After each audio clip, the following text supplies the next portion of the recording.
చాలామందికి మరి వారు వాక్యం చదువుతారు, తర్వాత విశ్వాసాల్లో ఎదుగుతారు, మందిరానికి వెళ్తారు, దేవుని పరిశుద్ధాత్మతో మంచి సహవాసం చెయ్యాలని ఆశపడతారు. కానీ ఒక బలహీనత వాళ్ళని వెనక్కి లాగుతూ ఉంటుంది.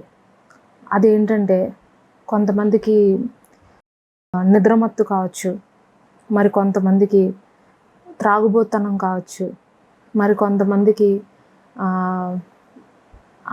ఏమంటారండి వ్యసనాలు, కొన్ని రకాలైనటువంటి ఎడిక్షన్స్ కావచ్చు, సెల్ ఫోన్ ఎడిక్షన్, తర్వాత అనవసరమైన బ్యాడ్ ఫ్రెండ్షిప్స్, అనవసరమైనటువంటి మాటలలో ఇలాంటి ఒక వ్యక్తుల ద్వారా వచ్చుచున్నటువంటి కొన్ని రకాలైనటువంటి ఆ మత్తు, ఆ మగత అంటారు కదా తెలుగులో, ఆ మగత, ఇలాంటి మత్తులుగా ఉండడం వల్ల మనము ఎలాంటి ప్రాబ్లమ్స్ ఫేస్ చేస్తాము, ఏ విధంగా మనము దేవుని సన్నిధిని నష్టపోతాము, దేవుని సన్నిధిలో మనం పొందుకోవాల్సినటువంటి ఒక అశ్రేష్టమైన మాటలను మనము ఏ విధంగా నష్టపోతాము అనేటువంటి ఆ విషయాలను ఈరోజు మీతో పంచుకోమని పరిశుద్ధాత్మ దేవుడు నాకు మరి బయలుపరిచున్నారండి. ముందుగా ఒక 3 రకాల ప్రాబ్లమ్స్ గురించి నేను చెప్తానండి. మొట్టమొదటి ఏంటంటే నిద్రమత్తు. ఈ మత్తు వల్ల మనము శోధనలో పడిపోతాము అని పరిశుద్ధాత్మ దేవుడు బయలుపరుస్తున్నారు. ఆ ఒక్క విషయము ఎక్కడుందంటే మత్తయి సువార్త 26వ అధ్యాయము 40-41 వచనాలండి. ఆయన మరలా శిష్యుల వద్దకు వచ్చి వారు నిద్రించటం చూచి, ఒక గడి అయినా నాతో కూడా మేలుకొని ఉండలేరా? ఒక గడి అయినా నాతో కూడా మీరు మేలుకొని ఉండలేరా? మీరు శోధనలో ప్రవేశించకుండా ఉండాలి అంటే మెలకువగా ఉండి ప్రార్థన చేయండి. ఆత్మ సిద్ధమే కానీ శరీరం బలహీనము అని పేతురుతో చెప్పినట్లు ఇక్కడ మనము చూస్తున్నాము ఈ యొక్క వచనంలో. సాధారణంగా మత్తు వల్ల మనము దేంట్లో పడిపోతామంటే శోధనలో పడిపోతామంటండి. ఇది స్వయముగా ప్రభువైన యేసుక్రీస్తు వారే తన శిష్యులతో చెప్తున్నారు. నాతో కలిసి మీరు ఒక్క గడి అయినా నాతో ఉంటే, మీరు నాతో కలిసి మెలకువగా ఉండి ప్రార్థన చేస్తే మీరు శోధనలో పడరు, లేకపోతే మీరు అపవాది పెట్టే శోధనలో పడిపోతారు. నాతో కలిసి మీరు ప్రార్థన చేయండి, మెలకువగా ఉండండి.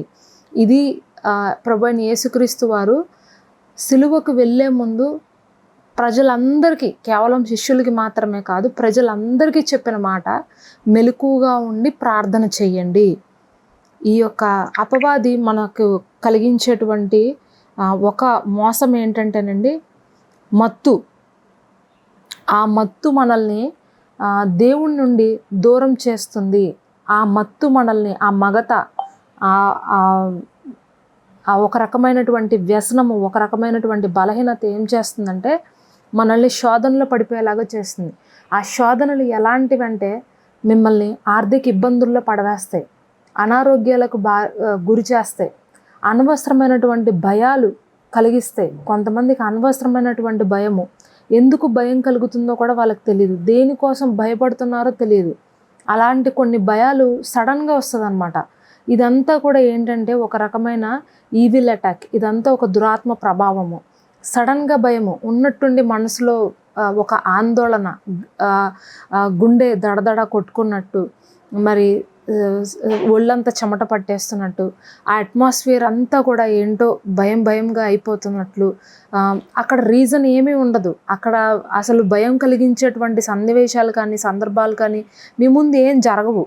కానీ ఒకలాంటి భయము, ఒకలాంటి వేదన, టెన్షన్ అనేది చాలామందిలో వస్తుంది. తర్వాత కృంగుదల, విపరీతమైనటువంటి డిప్రెషన్లోకి వెళ్ళిపోతున్నారు ఈ రోజుల్లో, ముఖ్యంగా యవ్వనస్తులు. మరి నాకు నిజంగా యవ్వనస్తుల్ని చూస్తున్నప్పుడు, వాళ్ళు వెళ్తున్న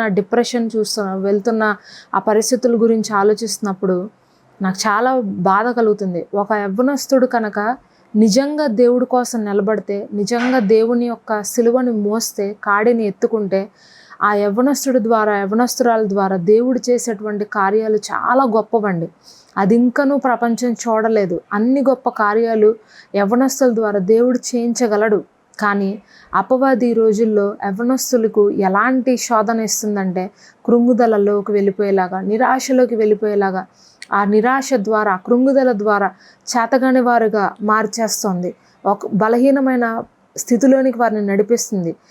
తర్వాత వారు ఏది కూడా డెసిషన్స్ తీసుకోలేని వారిగా, పిరికివారిగా మారిపోతున్నారు, భయాందోళనలోకి వెళ్ళిపోతున్నారు, ఒంటరిగా అయిపోతున్నారు. అన్నిటికన్నా ప్రాముఖ్యం ఏంటంటే ఒంటరితనము.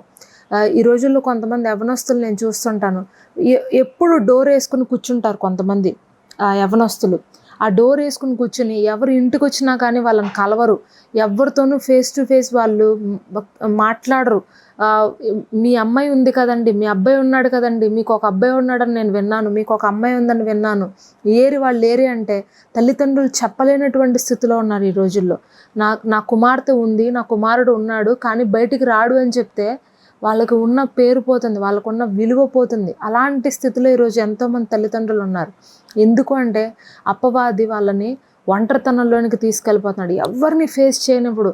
ఆ యవనస్తుల యొక్క ఫీలింగ్ ఏంటంటే, నేను వాళ్ళ దగ్గరికి వస్తే, నేను వాళ్ళని కలిస్తే వాళ్ళు నన్ను ఏదో అడుగుతారు, వాళ్ళు నాకేదో నా యొక్క ఫ్యూచర్ గురించి నన్ను ఏదో అడుగుతారు, లేకపోతే నా యొక్క వివాహం గురించి అడుగుతారు, లేకపోతే నా ఉద్యోగం గురించి అడుగుతారు, లేకపోతే నేను ఇలా ఎందుకున్నాను అని అడుగుతారు.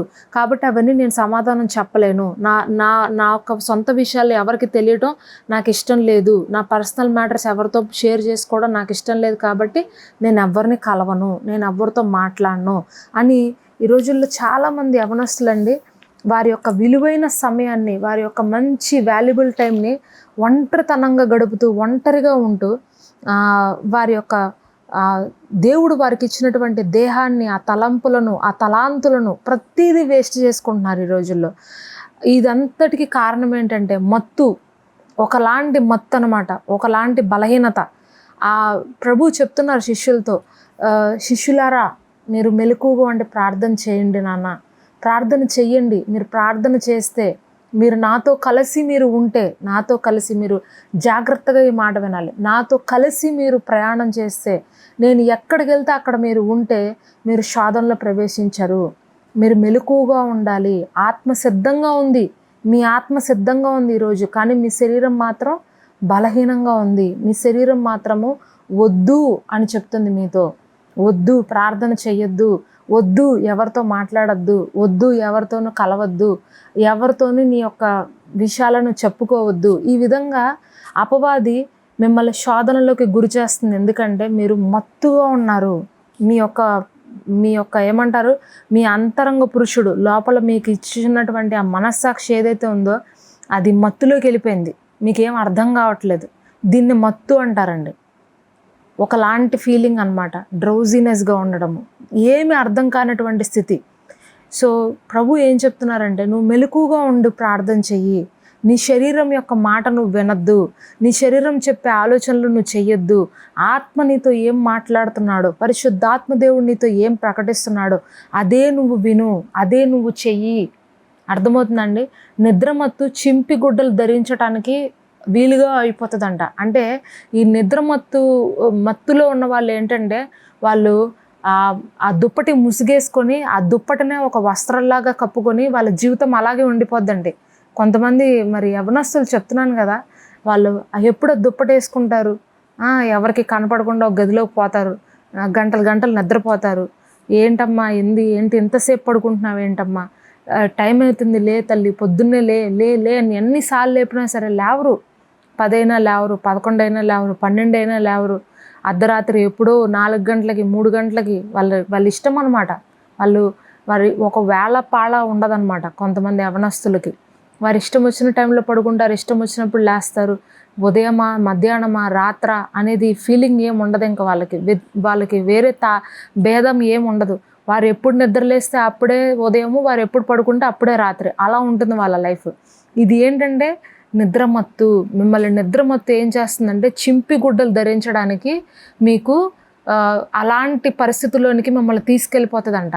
ఇలా ఎవరైతే ఉండిపోతారో, ఎవరైతే అలాంటి స్థితిలోకి వెళ్ళిపోతారో వాళ్ళు అనవసరమైన ఆర్థిక ఇబ్బందుల్లో, అనవసరమైన అనారోగ్యాల్లో, ముఖ్యంగా అనారోగ్యాల్లోకి వెళ్ళిపోవడానికి కారణము చాలామంది మరి యవనస్తులు కావచ్చు, మధ్య వయస్కులు కావచ్చు, ఈ మత్తులో ఉండడం వల్ల, వారు ఏ పని చేయకపోవటం వల్ల, వారు దేవునిలో బలంగా పని చేయకపోవటం వల్ల అనవసరమైన హెల్త్ ఇష్యూస్, చిన్నతనంలోనే హెల్త్ ఇష్యూస్ వచ్చేస్తున్నాయి చాలామందికి. చూస్తున్నారండి, చిన్న ఏజ్లోనే 20స్లో 25స్లో ఉన్నప్పుడే మరి థైరాయిడ్ అని, తర్వాత కడుపులో ప్రాబ్లమ్స్ అని, గర్భాశయంలో ప్రాబ్లమ్స్ అని, ఆ తర్వాత చిన్నతనంలోనే మరి నిద్ర లేకపోవడం అని, ఈ యవనస్తులకి అసలు ఇలా పడుకోగానే నిద్ర వచ్చేయాలండి. అలాంటిది వాళ్ళు నిద్రపోవడానికి గంటలు గంటలు వెయిట్ చేస్తున్నారు అని అంటే వాళ్ళ పరిస్థితి ఏంటో మీరు గమనించండి. నిద్ర పట్టకపోవడము ఒక ప్రాబ్లమే, నిద్ర అతిగా పడుకోవడము ఒక దురాత్మ ప్రభావమే. అర్థమవుతుందండి? ఈ రెండు కూడా డేంజర్ అనమాట. ఈ రెండు కూడా మంచివి కాదు. సో ఇక్కడ దేవుని వాక్యము స్పష్టంగా తెలియజేస్తుంది ఏంటంటే, నిద్ర మత్తు నీకు శోధనలోకి తీసుకువెళ్ళిపోతుంది. మత్తు నిన్ను శోధనలో పడేస్తుంది. అనవసరమైన శోధనలో నువ్వు పడిపోతావు. కాబట్టి నువ్వు ఏం చేయాలి? మెలకువగా ఉండి ప్రార్థించు. నువ్వు మెలకువగా ఉండి ప్రార్థిస్తే, దేవునితో సహవాసం చేస్తే, పరిశుద్ధాత్మ దేవుని సన్నిధిని నువ్వు కలిగి ఉంటే, నువ్వు నీలో వస్తున్నటువంటి శోధనలన్నీ నువ్వు జయించగలుగుతావు. దేవుని వాక్యాన్ని బాగా చదివి ధ్యానించండి. మీ శరీరము మిమ్మల్ని బలహీనపరుస్తున్నప్పుడు మీ శరీరాన్ని మీరు నియంత్రించుకోవడం నేర్చుకోండి. ఎక్కువ నిద్ర వస్తున్నప్పుడు, ఎక్కువ నిద్రపోవాలని అనిపిస్తున్నప్పుడు వెంటనే మీ శరీరాన్ని మీరు తట్టి లేపండి. నేను పడుకోను ఈ టైంలో, నేను ఈ సమయము నిద్రపోయే సమయం కాదు, మెలకువగా ఉండి నా ప్రభువుతో నేను మాట్లాడుకునే సమయము.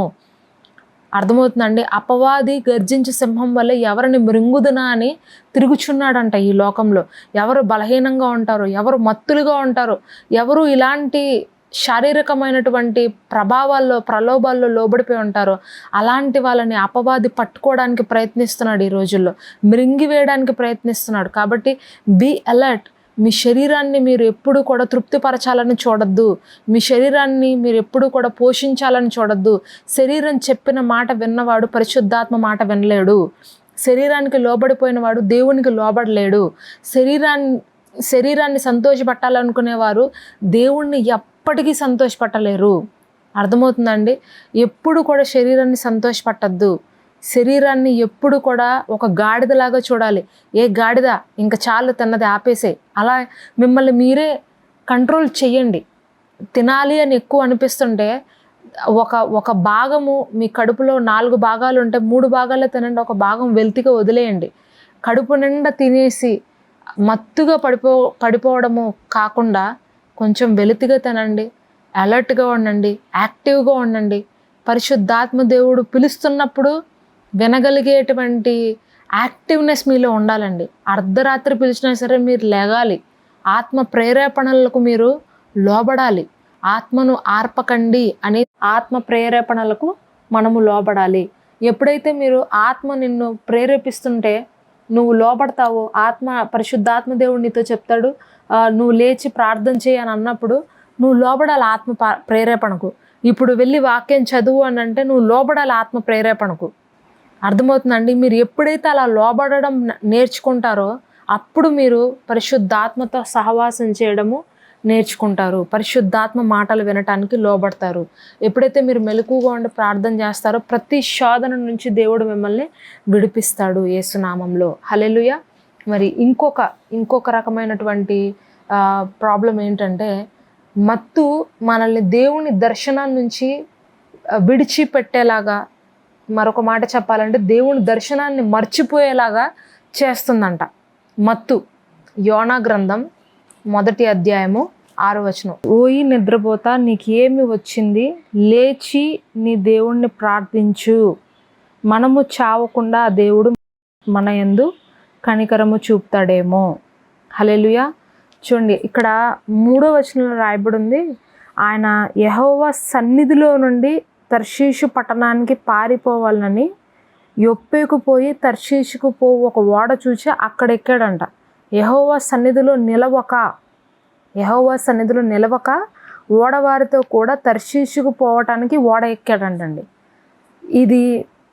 ఈ మత్తు ఏం చేస్తుందంటే, నిద్రమత్తు ఏం చేస్తుందంటే మిమ్మల్ని దేవుని యొక్క సన్నిధిలో నిలబడనివ్వదు. దేవుని యొక్క ప్రణాళికను, దేవుని యొక్క పిలుపును, దేవుని యొక్క దర్శనాన్ని, మీ పైన ఏదైతే దేవుని దర్శనం ఉందో దాన్ని మీరు పూర్తిగా విడిచిపెట్టి మీ సొంత ఇష్టాలు చేసుకోవాలని మీరు పరిగెడతారు.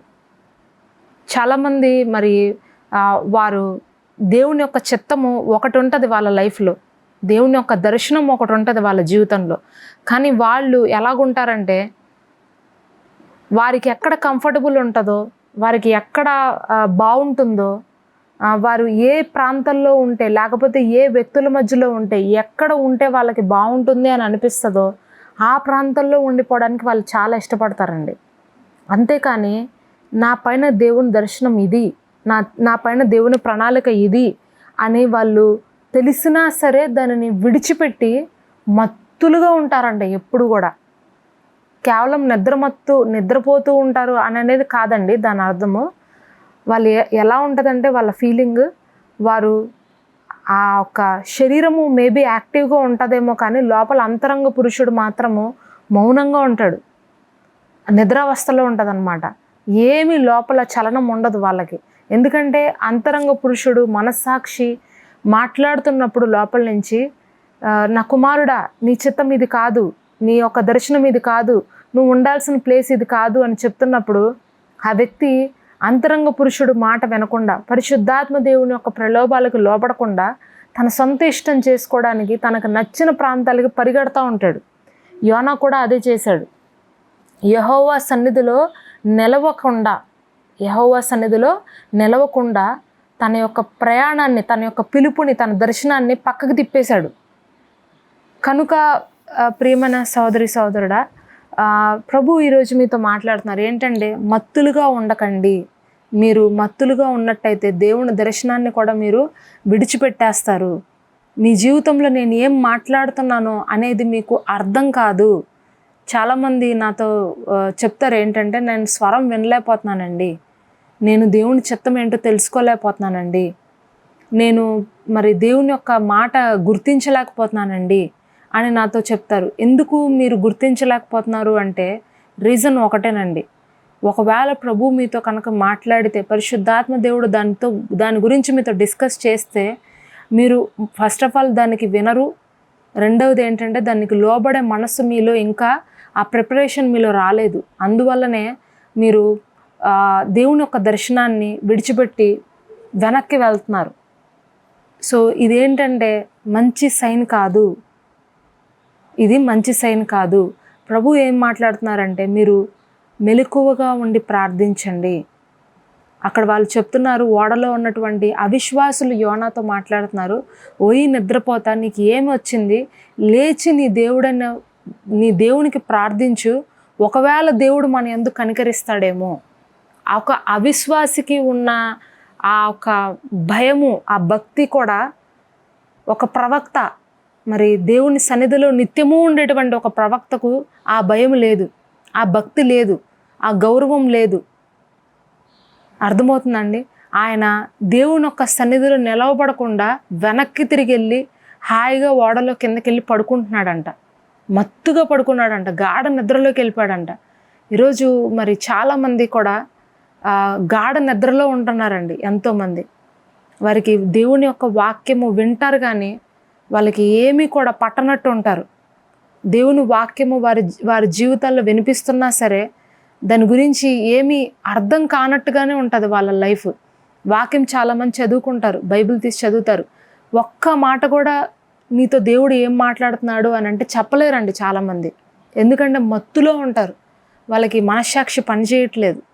ఇప్పుడు మీరు ఉదయం ప్రార్థన చేస్తుంటారు, తర్వాత సాయంకాలము ప్రార్థన చేసి వాక్యం చదువుతుంటారు, 3 అధ్యాయాలు 4 అధ్యాయాలు రోజుకి చదవాలని మీరు పెట్టుకుంటారు.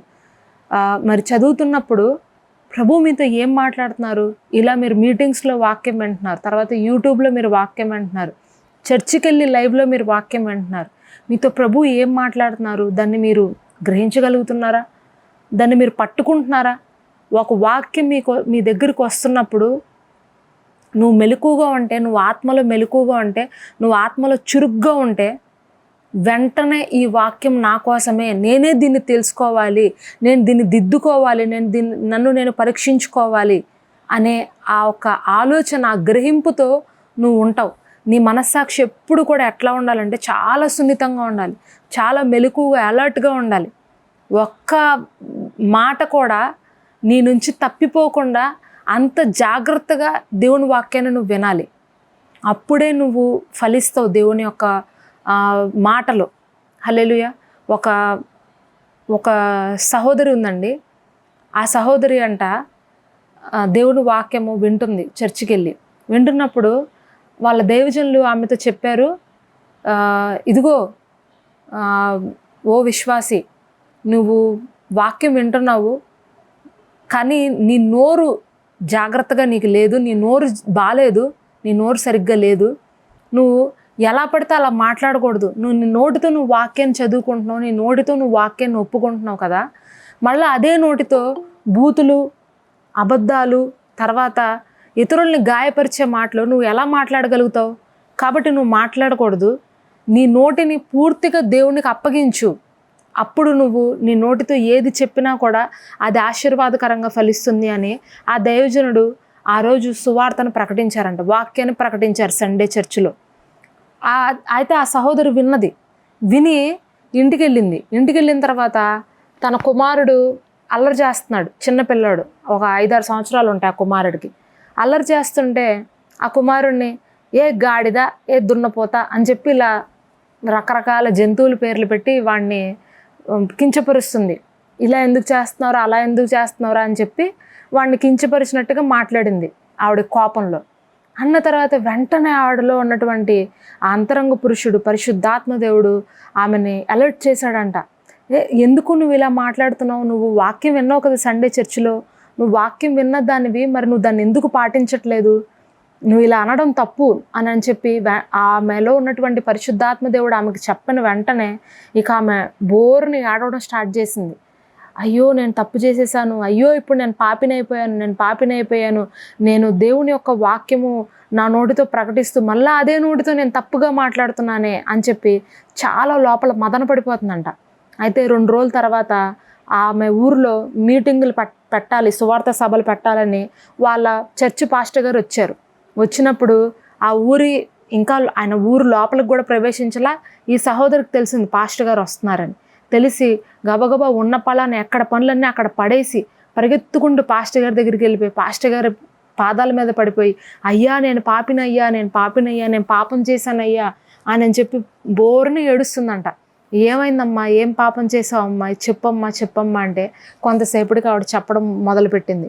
అయ్యా మీరు ఇలా వాక్యం చెప్పారా, నేను విన్నాను, నేను ఆ రోజు తీర్మానం చేసుకున్నాను, నేను ఇంకా తప్పులు మాట్లాడను, నేను బూతు మాటలు చెప్పను, మరి హాష్గా నేను మాట్లాడనని నేను తీర్మానం చేసుకున్నానయ్యా. కానీ ఇంటికి వెళ్ళంగానే నా కుమారుడు బాగా అల్లరి చేశాడయ్యా, ఆ కోపంలో నేను నా కుమారుడిని 4 మాటలు అన్నానయ్యా, కించపరిచినట్టుగా నేను మాట్లాడానయ్యా, నేను పాపం చేశానయ్యా, నేను దేవుని మందిరానికి రావడానికి, ఆయన వాక్యం చదవడానికి నేను అర్హురాలిని కాదయ్యా అని చెప్పి బోరుని ఏడుస్తుంటే అప్పుడు వాళ్ళ పాస్టర్ గారు చెప్పారంట, అమ్మ నువ్వు పశ్చాత్తాపడ్డావు, నువ్వు చేసింది తప్పు అని నీకు అర్థమైంది, ఇంకా అంతగా బాధపడద్దమ్మా, దేవుడు నిన్ను క్షమిస్తాడు, మరి ఇంకెప్పుడు నువ్వు ఇలాంటి పాపం చెయ్యొద్దు, నీ మనస్సాక్షి నువ్వు శుద్ధంగా కాపాడుకో, నువ్వు నీ మనస్సాక్షి చురుగ్గా నువ్వు ఉంచుకున్నావు, అది దేవుని యొక్క ఆ దృష్టిలో అది దేవునికి ఎంతో సంతోషంగా ఉంది, నీ మనస్సాక్షి నువ్వు ఇలా చురుగ్గా కాపాడుకో తల్లి అని చెప్పి ఆవిడకి ప్రార్థన చేసి ఆ రోజు ఆవిడని ఆదరించారంట పాస్టర్ గారు. చూసారండి ఆవిడ యొక్క మనసు ఎంత చురుగ్గా ఉందంటే, ఆవిడ మనస్సాక్షి ఎంత చురుగ్గా ఉందంటే, నేను దేవుని వాక్యాన్ని అక్షరాల నా జీవితంలో నేను పాటించాలి, నేను ఒక్క మాట కూడా నేను దేవుని యొక్క వాక్యానికి, దేవుని యొక్క దృష్టికి నేను తప్పుగా మాట్లాడకూడదు, నేను హాష్గా ఎవరితో మాట్లాడకూడదు, కఠినంగా నేను ఎవరితోని మాట్లాడకూడదు, నా నోటితో దేవుని యొక్క మాటలే ప్రకటించాలి, ఆశీర్వచనాలే నేను ప్రకటించాలి, కృతజ్ఞతాస్తుతులే నేను ప్రకటించాలి, కానీ నేను నా యొక్క శరీరానుసారంగా నేను ఉండకూడదు అని ఆమె తప్పు చేసిన వెంటనే ఆమె రియలైజ్ అవుతుందండి. అర్థమవుతుందండి. సో ఇది మెలకువగా ఉండటము అంటే ఇది మనము ఎప్పుడైతే మెలకువగా ఉంటామో, ఆత్మలో మనం మెలకువగా ఉంటామో, అలర్ట్గా ఉంటామో, మనం చేసే ప్రతి చిన్న మైనర్ మిస్టేక్స్ని కూడా, అంటే మీరు ఆ సూక్ష్మ అద్దంలో పెట్టి చూసినా కూడా కొన్ని కనపడవు మనకి. అయితే పరిశుద్ధాత్మ దేవుడు ఎలాంటి మనస్తత్వం కలిగిన వాడు అంటే, ఆ కనపడని చిన్న పాపాలను కూడా నీలో నుండి తుడిచేస్తాడు. నువ్వు ఎప్పుడైతే ఆయనకు లోబడడం ప్రారంభిస్తావో, నువ్వు ఎప్పుడైతే మెలకుగా ఉండడం ప్రారంభిస్తావో, నువ్వు ఆత్మలో మెలకుగా ఉన్నప్పుడు శరీరాన్ని ఇంకా నువ్వు ఎప్పటికీ సాటిస్ఫై చేయలేవు. నువ్వు ఏమంటావు అంటే, నాకు ఇది అవసరం లేదు, నా శరీరానికి కావాలనుకున్నది, నా శరీరము కోరుకుంటున్నది నేను చెయ్యను, నా నోటిని ఎలా పడితే అలా నేను వాడను, నా యొక్క చేతుల్ని ఎలా పడితే అలా నేను వాడను, నాలో క్రీస్తు ఉన్నాడు కాబట్టి, క్రీస్తుని నేను ధరించుకున్నాను కాబట్టి, పరిశుద్ధాత్మ దేవుడు నాలో ఉన్నాడు కాబట్టి నేను ఇప్పుడు ఆయనకు నచ్చినట్టుగా ఉంటా, నేను మత్తుగా ఉండను, నేను మెలకుగా ఉంటాను అని మీరు ఎప్పుడైతే అనుకుంటారో, మీలో ఆ బలమైన ప్రేరేపణ కలుగుతుందో, అప్పుడు మీరు దేవుని యొక్క దర్శనాలను, దేవుని యొక్క పిలుపును, దేవుని యొక్క చిత్తాన్ని మీ జీవితంలో తప్పకుండా నెరవేరుస్తారు. అది నెరవేరకుండా ఎవ్వరు మిమ్మల్ని ఆపివేయలేరు. హల్లెలూయా. మరి ఇంకొక మాట ఉందండి, నిద్రమత్తు వలన మనము వాక్యము వినలేమంట. అర్థమవుతుందండి? చాలామంది వాక్యం వినేటప్పుడే లేదా వాక్యం చదివేటప్పుడే నిద్ర వచ్చేస్తుంది చాలామందికి. నిద్ర మరి చర్చిలో కూడా కొంతమందిని చూస్తుంటాం అప్పుడప్పుడు.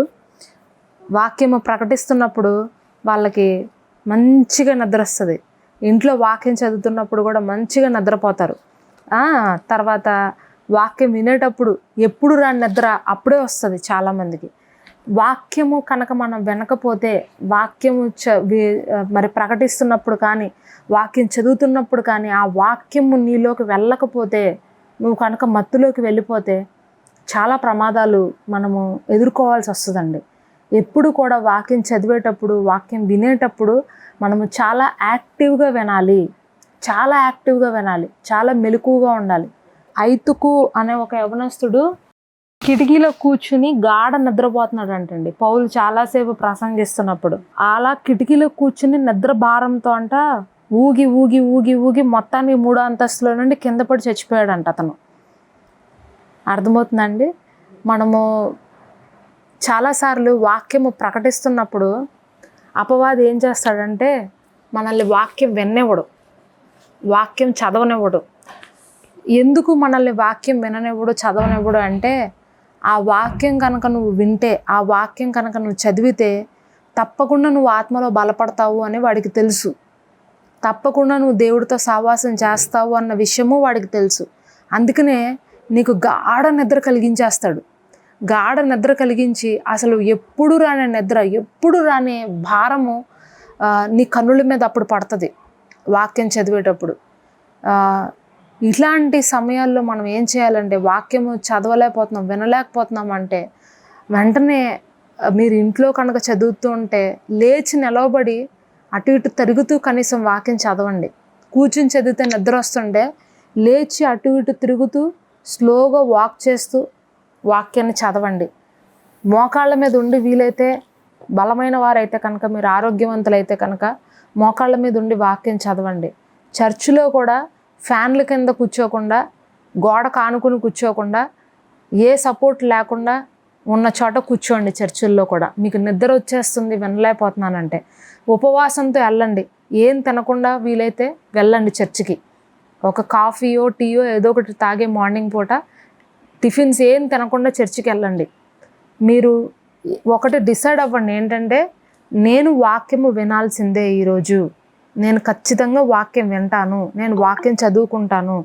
ఎన్ని అపవాది శోధనలు నాకు వచ్చినా సరే, నాకు ఎంత భారం కలిగినా సరే, ఎంత నిద్రమొత్తు వచ్చినా సరే, నేను ఈరోజు విని తీరుతాను అని ఒక తీర్మానం మీరు తీసుకోండి. దానికోసం మీరు మీ యొక్క ఆహారాన్ని మానేయండి, మీ యొక్క కంఫర్ట్ జోన్స్ అంతటిని వదిలేసేయండి. మీరు ఈ విధంగా చేస్తే కనుక మీరు వాక్యం వినగలుగుతారు, వాక్యం చదవగలుగుతారు. చాలామంది మరి వాక్యము చదవలేకపోవడం వల్ల పొద్దునుండి పనులు చేసుకుని వచ్చి బైబిల్ పట్టుకుంటారు. చాలామంది పట్టుకోగానే నిద్ర వచ్చేస్తుంది. ఒక 4 అధ్యాయాలు చదువుతారో లేదో నిద్రపోతారు. 4 అధ్యాయాలు కూడా కాదు, 4 లైన్లు అంతే. 4 లైన్లు చదువుతామో లేదో నిద్ర వచ్చేస్తుంది, పడుకుండిపోతాం. పడుకొని అలాగే ఒక అరగంట సేపు అయిపోతుంది. అనుకుంటారు, అయ్యో అప్పుడే అరగంట అయిపోయిందా, ఇప్పుడైనా నేను 4 లైన్లు చదివాను, అప్పుడే అరగంట ఎలా అయిపోయింది అని అనుకుంటారు. ఇంకేముంది, రేపు పొద్దున్నే తొందరగా లేవాలి, ఇప్పుడు ఇలా కూర్చుంటే ఇలా కంటిన్యూగా పొద్దున్నే నేను లేవలేను, సరేలే ప్రభు నన్ను క్షమించు, రేపు పొద్దున్నే నేను లేచి నేను చదువుతాను వాక్యము, ఇంక ఈ పూటకి చాలు అని బైబిల్ మూసేసి థ్యాంక్ యూ జీసస్ అని చెప్పి మంచం ఎక్కి పడుకుంటారు. పొద్దున లేస్తాను అని అనుకున్న వారు కూడా లేవకుండా మరింత లేటుగా లేచి, అసలు రోజు లేచేదానికన్నా కూడా మీరు ఏ రోజైతే తీర్మానం చేసుకొని పడుకుంటారో ఆ రోజు నెక్స్ట్ డే ఉదయము ఇంకా లేటుగా లేస్తారు. మరి ఇలాంటి పరిస్థితులు వస్తాయి. శరీరము అన్న తర్వాత బలహీన పడుతుంది, శరీరము అన్న తర్వాత నిద్రమత్తులోకి వెళ్తుంది. నువ్వు ఏదైతే తీర్మానం చేసుకున్నావో, నువ్వు ఏదైతే చెప్పుకున్నావో అపవాది దానిని చెయ్యనివ్వడు. దానిని ఎలాగైనా ఆపేస్తాడు. దానిని ఏ విధంగా అయినా, కొన్నిసార్లు నేను అలారం పెట్టుకుని పడుకుంటాను. ఎలాగైనా సరే ఉదయం లేవాలి, నేను 4 గంటలకు లేవాలి అని పెట్టుకుంటాను. అది రోజు మోగుతుంది, ఎవ్రీడే మోగుతుంది, నేను లేస్తాను.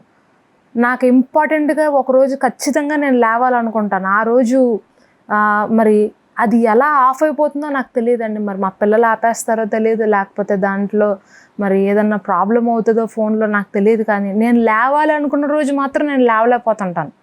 అది నాకే అర్థం కాదు ఎందుకు ఇట్లా జరుగుతుంది. అప్పుడు ప్రభువు నాతో ఏం చెప్పారంటే, దాని మీద నువ్వు ఎందుకు ఆధారపడుతున్నావు, నా మీద ఆధారపడు. ఆ అలారంల మీద, ఆ ఫోన్ల మీద, మనుషుల మీద నువ్వు ఎందుకు ఆధారపడుతున్నావు అమ్మా, నా మీద ఆధారపడు. పరిశుద్ధాత్మ దేవుడిని నేను ఉన్నాను కదా, నేను నిన్ను లేపుతాను. నేను నిన్ను లేపినప్పుడు నువ్వు లే, అప్పుడు నువ్వు ఆశీర్వదించబడతావు అని చెప్పినప్పుడు ఆ అలారం కన్నా కూడా ముందు లేవడానికి నేను ప్రతిరోజు ప్రయత్నిస్తుంటాను. అర్థమవుతుందండి? అలారం కన్నా కూడా ఒక 5 నిమిషాలు ముందే నాకు మెలకు వచ్చేస్తుంది ప్రతిరోజు. అలా దేవుడు నన్ను ఆశీర్వదించాడు. ఆ విధంగా ప్రభువు నాకు సహాయం చేస్తారు ప్రతిదినము కూడా. సో దేవుని పైన ప్రేమ, దేవుని పైన ఆసక్తి ఏం చేస్తుందంటే, మిమ్మల్ని నిద్రపోనివ్వదు, మిమ్మల్ని ప్రశాంతంగా పడుకోనివ్వదు.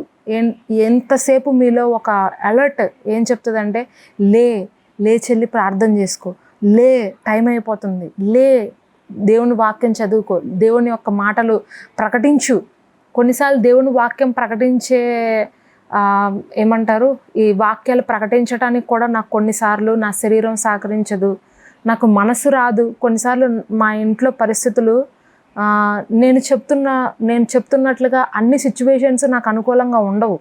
కొన్ని నాకు డిఫికల్టీస్ నాకు ఇంట్లో వస్తుంటాయి, వ్యక్తిగత జీవితంలో, సేవా జీవితంలో. అయినా సరే నేను ఇంకో కొంతమందిని బలహీనంగా ఉన్నవారిని, కృంగుదల్లో ఉన్నవారిని నేను బలపరచాలి. అది ఎలా సాధ్యం చెప్పండి? అది ఎలా సాధ్యం? నాకే బాలేదు, ఇంకో 10 మందిని నేను మీరు లేవండి, మీరు పైకి లేవండి, మీరు వాక్యం చదవండి, మీరు అది చేయండి, ఇది చేయండి అని నేను ఎలా చెప్పగలను? కానీ ప్రభు ఏమంటారంటే, నీవు ఎలాగైతే నేను ఎలాగైతే నా శోధనలలో ప్రతిదాన్ని నేను జయించి నా సేవను నేను కొనసాగించానో, నువ్వు కూడా నీకు వస్తున్న ప్రతి శోధనను జయించి నీ సేవను కొనసాగించాలి. నీకేదో ప్రాబ్లం ఉందని, నీకేదో డిఫికల్టీ ఉందని చెప్పి నువ్వు సేవని ఎలా ఆపేస్తావు, నువ్వు ఎలా ప్రచురపరచడం ఆపుతావు? అది కుదరదు అని చెప్పి ప్రభు మాతో చెప్తారు. హల్లెలూయా. మేము ఎక్కడికి లేట్ అయినా కొన్నిసార్లు కొన్ని గృహ కూడికలు ఉంటాయి, మీటింగ్స్ అవుతాయి వాళ్ళ ఇళ్ళల్లో.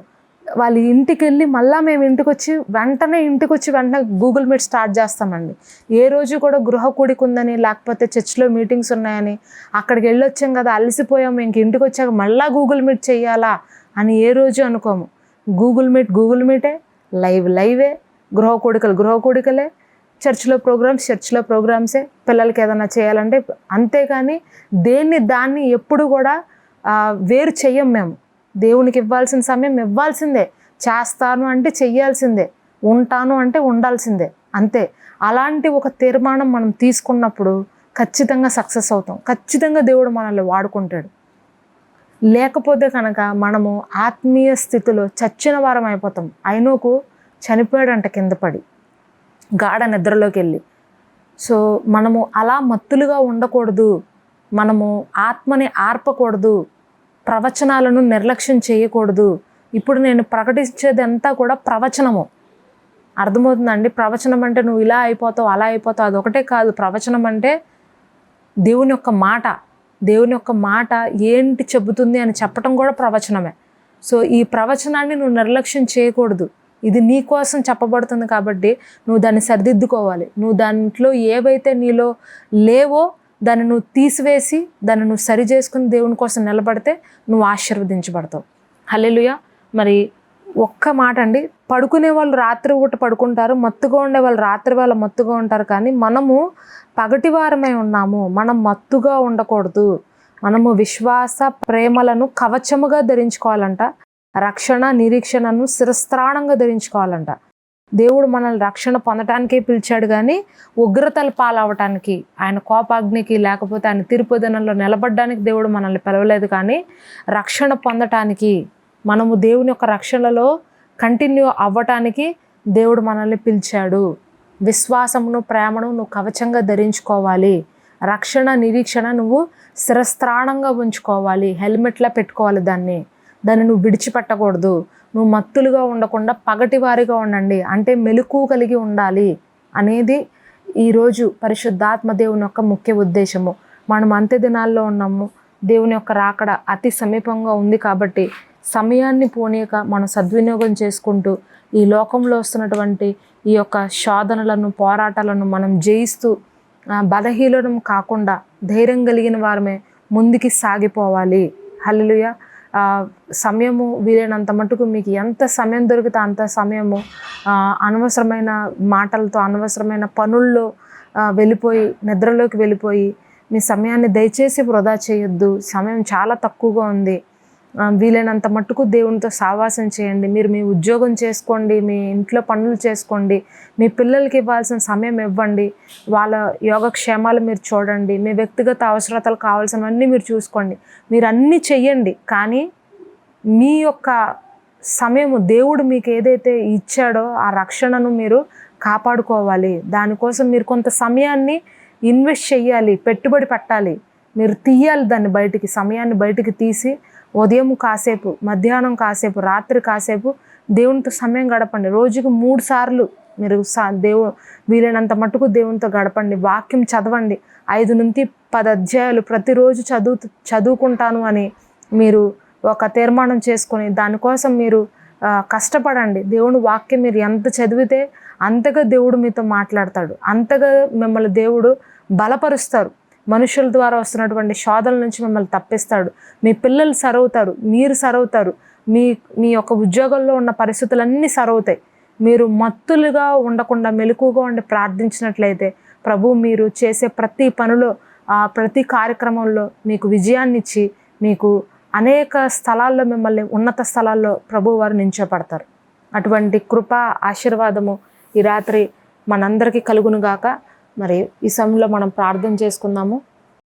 పరిశుద్ధుడా, ప్రేమ కలిగిన తండ్రి, నీకు వందనాలు, స్తోత్రాలు ప్రభా. తండ్రి, మరి మీరు మాట్లాడుచున్నారు, మీరు మత్తులుగా కాకుండా మెలకువగా ఉండి ప్రార్థన చేయండి అని మీరు ప్రకటిస్తున్నారు తండ్రి. అయ్యా, మరి మెలకువగా ఉండేవారు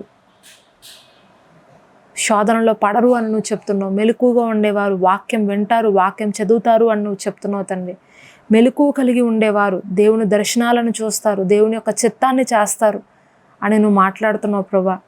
తండ్రి, మరి ఇక్కడ ఉన్న మేమందరము కూడా మెలకువగా ఉండి అయా నీ మార్గాల్లో నడవాలని ఆశపడుతున్నాం ప్రభా. బలహీనులం కాకుండా, మత్తులుగా ఉండేవారంగా కాకుండా ప్రభా, నీ మార్గంలో నడిచి నీ చిత్తాన్ని ఎరిగే వారంగా మాకు సహాయం చేయండి. ఆత్మ చెవులు గలవారు వినుగాక అని నువ్వు పదే పదే మాట్లాడవు తండ్రి. అవును ప్రభా, ఇక్కడ ఎవరైతే ఆత్మీయ చెవులు మూసుకుపోయి ఉన్నాయో, ఆత్మీయ నేత్రాలు మూసుకుపోయి ఉన్నాయో అట్లాంటి వారందరికీ కూడా నజరేయుడైన యేసు నామములో మరి వారి యొక్క ఆత్మీయ నేత్రాలను తెరియుచున్నాం తండ్రి, యేసు నామములో. హల్లెలూయా, హల్లెలూయా. తండ్రి, మరి ఎవరైతే మత్తులుగా ఉంటున్నారో, మగతతో ఉంటున్నారో, మరి వ్యసనాలతో ఉంటున్నారో, నజరేయుడైన యేసు నామములో ప్రతి వ్యసనములు కలిగించు ఆ ఆత్మల నుంచి విడుదల ప్రకటిస్తున్నాం తండ్రి. అయ్యా, మరి వారికి విడుదల కలుగును గాక, నిద్ర మత్తులుగా ఉండకుండును గాక, దేవుని దర్శనాలు వారు చూచుదురుగాక, దేవుని కలలు వారు కందురుగాక. అయ్యా, నీ స్వరము వినేవారిగా మమ్మల్ని చేయము తండ్రి, యేసు నామములో. హల్లెలూయా. నీ మల్లనైన స్వరాన్ని వినగలిగినటువంటి ఆ యాక్టివ్నెస్ని, ఆ మెలకువగా ఉండేటువంటి ఆత్మని మాకు ఇవ్వమని వేడుకుంటున్నాం ప్రభా. అయ్యా, మరి మాలో నుండి ఆ భారభూరితమైన ఆత్మకు ప్రతిగా స్తుతి వస్త్రమును మాలో దయచేయమని వేడుకుంటున్నాం ప్రభా. అయా నలిగిన మనస్సును మా నుండి దూరపరచండి ప్రభా. కృంగుదలను మా నుండి దూరపరచండి ప్రభా. అయా సంతుష్టి కలిగిన హృదయము మాకు ఈ రాత్రి దయచేయమని వేడుకుంటున్నాం ప్రభా. తండ్రి, ఇక్కడ ఎవరైతే ప్రభా ఇలాంటి ప్రాబ్లమ్ని ఫేస్ చేస్తున్నారో, మరి తీర్మానం చేసుకుంటున్నారు కానీ దానిలో నిలవబడలేనటువంటి స్థితిలో ఉన్న సహోదరులందరినీ ఈ సమయంలో నీకు అప్పగిస్తుండగా, నీవే మరి వారు ప్రకటించుకుంటుండగా ఆ ప్రకటించిన దానికి తగినట్లుగా జీవించేటువంటి ఆ అభిషేకము, అటువంటి ఆ యొక్క దృఢమైన సంకల్పము ఈ రాత్రి వారికి దయచేసి నీ ఆత్మతో వారిని అభిషేకించమని వేడుకుంటూ నీ చిన్ని ప్రార్థన నజరేయుడైన యేసుక్రీస్తు వారి అతి పరిశుద్ధ నామంలో అడిగి వేడుకొంచున్నాను నా ప్రియ పరలోకపు తండ్రి. ఆమెన్. తండ్రి యొక్క దీవెనయు, కుమారుని యొక్క కృపయు, పరిశుద్ధాత్మ ఆదరణకర్త అన్యోన్య సావాసమును ఇప్పుడును ఎల్లప్పుడూ సదాకాలం మనందరికీ తోడే ఉండి నడిపించునుగాక. ఆమెన్. ఈ సందేశం మీకు ఆశీర్వాదకరంగా ఉందా? ప్రభు మీతో మాట్లాడారా? అయితే తప్పకుండా మీ స్నేహితులకు, బంధువులకు కూడా ఈ సందేశాలు షేర్ చేసి దైవాశీర్వాదాలు పొందండి. దయచేసి గమనించండి, ఒక ముఖ్య గమనిక. ప్రతి ఆదివారం మా మందిరానికి కొన్ని సుదూర ప్రాంతాల నుండి ప్రజలు వస్తారు. కనుక వారికి ఆహారం పెట్టుటకై ప్రభు మమ్మను ప్రేరేపించారు. దాని కొరకై మందిర ప్రాంగణంలో ఒక చిన్న వంటగదిని మేము నిర్మించుచున్నాము. అయితే ఇంకా ఈ నిర్మాణంలో స్లాబ్, వైరింగ్, ఇంకా ఫ్లోరింగ్ పనులు పెండింగ్లో ఉన్నాయి. దీని నిమిత్తమై దయచేసి ప్రార్థించండి నా ప్రియ సహోదరి, సహోదరుడా. ప్రభు మిమ్మల్ని ప్రేరేపిస్తే తప్పకుండా ఈ గొప్ప కార్యంలో ఆర్థికంగా సహకరించి ఈ నార్త్ ఇండియా మినిస్ట్రీలో మీరు కూడా పాలుభాగస్తులు కండి. ప్రభు మీకు తోడై ఉండి మిమ్మను సమస్త విషయములలో దీవించి ఆశీర్వదించునుగాక. ఆమెన్.